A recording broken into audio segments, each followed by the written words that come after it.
We join with the family in asking for the maximum, which of course is 25 to life. In this case, he deserves every minute of it, and any future parole board should never let him out. He did not learn his lesson from his convictions in 2000. He takes no responsibility for his actions whatsoever. I don't know if they read these sentencing minutes. Sometimes I wonder. But we join in the family in asking for the maximum punishment. In this case, it is well deserved. Thank you. Mr. Duff. On Wednesday, October 5th, 2022, at approximately 8:30 a.m., Adam Benefield intentionally crashed his pickup truck into his estranged wife's Kiera Hudson vehicle while she was stopped at the intersection of Richlawn Avenue and Shawnee Avenue in the city of Buffalo. The victim and her 3 children were inside the vehicle at the time of the collision. After the crash, the defendant exited his vehicle, approached the victim, and intentionally shot her with a shotgun. The victim died at the scene. The victim's 3 children witnessed the homicide of their mother. Benefield committed the crime while knowingly in violation of an order of protection issued after his arrest for a prior DV-related incident involving the same victim. On November 20th, 2024, a jury found Benefield guilty of 1 count of murder in the 2nd degree, 1 count of aggravated criminal contempt, and 3 counts of endangering the welfare of a child. Jurors rendered their decision after approximately an hour of deliberation following a 3-day trial, convicting the defendant of all counts in the indictment. Benefield addressed the court while sentencing, but never took any responsibility of his own action. He was so narcissistic that the judge had to interrupt him and send him out. I agree that we all lost someone special.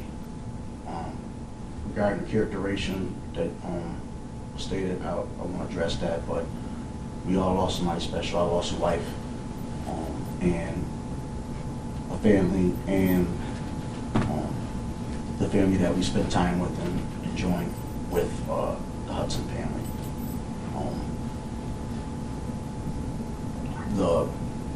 Some of the stuff that I understand that she stated that they didn't get, my family dropped it off to the police station when they called them, and so that they can drop it off. I don't know what happened from there, but my family tried to do the best for that. As I said, I love my wife, and she's gone, and she was taken from not only them, but from all of us. She was special, and it's hard to console as they feel as well that she's really gone. This has been a nightmare for everybody, including the court and the DA who likes to suppress evidence. However,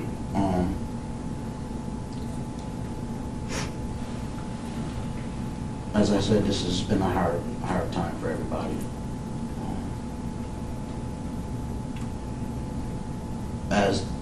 Even though I got found guilty of these charges, obviously with the evidence not being 100% provided so that we can utilize the truth-seeking function and the fact-finding procedure, which would have benefited the public at large and the family, because there's things that the family don't know about and everything else that may have changed the whole outcome of this case, and we could get justice for all of us. Obviously in this case it hasn't taken place as of yet or today because we all lost someone. The pre-sentencing report, I have to address that as well. I did not see that pre-sentencing report. It was done a while ago. I haven't received it, not as of yet. So I don't know what's in it, and I have not been able to contest it, because I don't know what's in it. As far as the psychiatric report that was done, as I stated before, and I stand by my statement that that was not either not her or she committed malpractice, and I would love to have the medical examining board review this and due process violations that has continued in this case. See, I'm here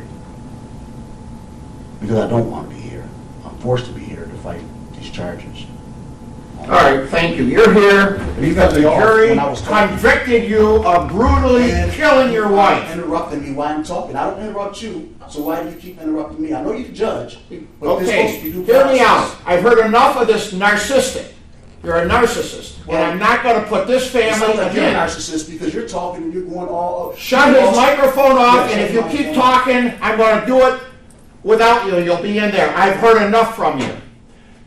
You killed your wife. A jury of 12 convicted A you. white jury that did not have any black jurors on there, and that's not law. That is a setup. So you want to send me out there, I go out there, but you know what the law is, and you haven't followed it. And neither has you, and neither has All you. right. Everybody sat here and Hear me out. Shut up. I'm not going to shut up. While Get you're him outta talking. here. Get me out of here.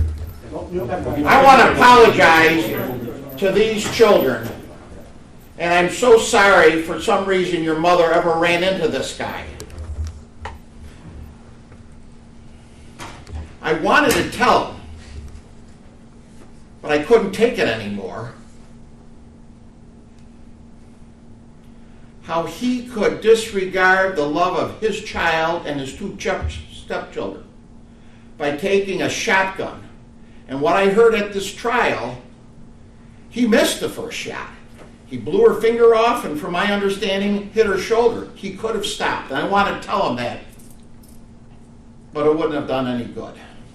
So, unfortunately, under the law, I cannot send him to jail for the rest of his life without any chance of parole. But I will give him the maximum, because if anybody deserves it, he does. It is a judgment of this court that upon his conviction for the crime of murder in the second degree, that he be sentenced to an indeterminate term of imprisonment, which will have a maximum of life. The court hereby imposes a minimum of 25 years, plus the maximum fine of $5,000.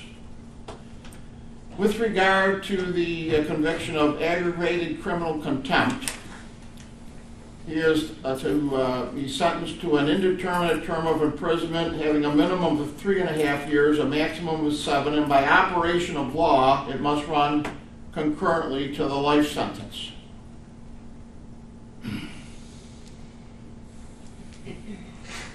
Now, on the misdemeanor charges of